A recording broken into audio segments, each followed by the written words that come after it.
Hi everyone, my name is Veronica from Michigan Medical School's Office of Research, and the purpose of this video is to walk through some of the most important details of a cooperative agreement funding mechanism, such as an NIH U-type grant. This brief video will discuss the substantial role of the funding agency staff, as well as the best practices when applying for a cooperative agreement. Importantly, cooperative agreements are very different from typical grant funding mechanisms, like NIH R-type grants. And it is crucial that you know exactly what you're getting into before you choose to apply for a cooperative agreement award. Essentially, the purpose of a cooperative agreement is to support and stimulate investigator-driven research. Therefore, funding agency staff will have a much greater degree of scientific and/or administrative involvement in cooperative agreements than they would with a standard grant, like an R01. As a note, throughout this presentation, I will often reference NIH cooperative agreement policies, though many other funding agencies and foundations might use a similar approach when sponsoring awards that tie together multiple sites. If you do receive a cooperative agreement award, the funding agency staff will assist, guide, coordinate, and/or participate in project activities, but they will not assume direction, prime responsibility, or a dominant role in the project activities.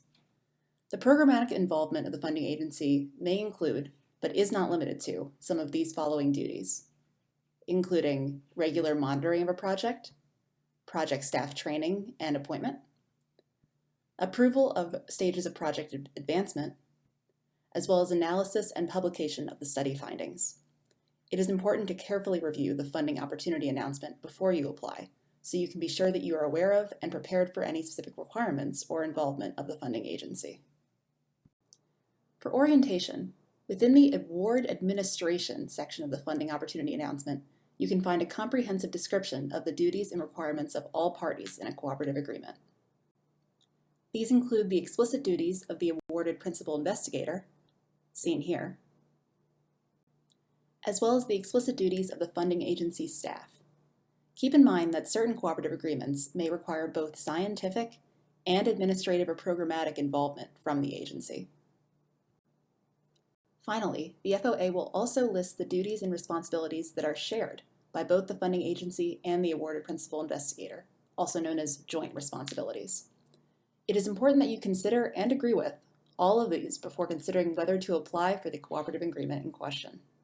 Due to the substantial involvement of the funding agency in cooperative agreements, consultation with funding agency staff prior to submitting an application is strongly encouraged.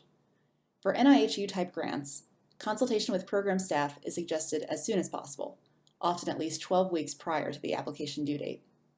These preliminary discussions will help to determine if your proposed study meets the goals and mission of the funding body, as well as the stipulations of the specific award. For some cooperative agreements, letters of intent are required and due multiple weeks prior to application submission. These letters help the funding agency prepare the right study section for your application and determine whether they can accommodate your project financially. This also makes sure writing a grant is a viable option for you. Please be sure to read the FOA carefully, as NIH will give you specific timelines you must meet during the application process. In conclusion, cooperative agreements are much different than standard grant mechanisms and come with more significant scientific and/or administrative involvement from the funding agency. It is important that you read the FOA carefully to determine if this level of agency involvement is needed for your project. You should also reach out to your preferred funding agency before you begin writing a cooperative agreement type project to determine if your project fits their mission and funding purview. As always, the Grant Services and Analysis Office is available to answer any lingering questions you might have about applying for or performing research under a cooperative agreement. Thank you for watching.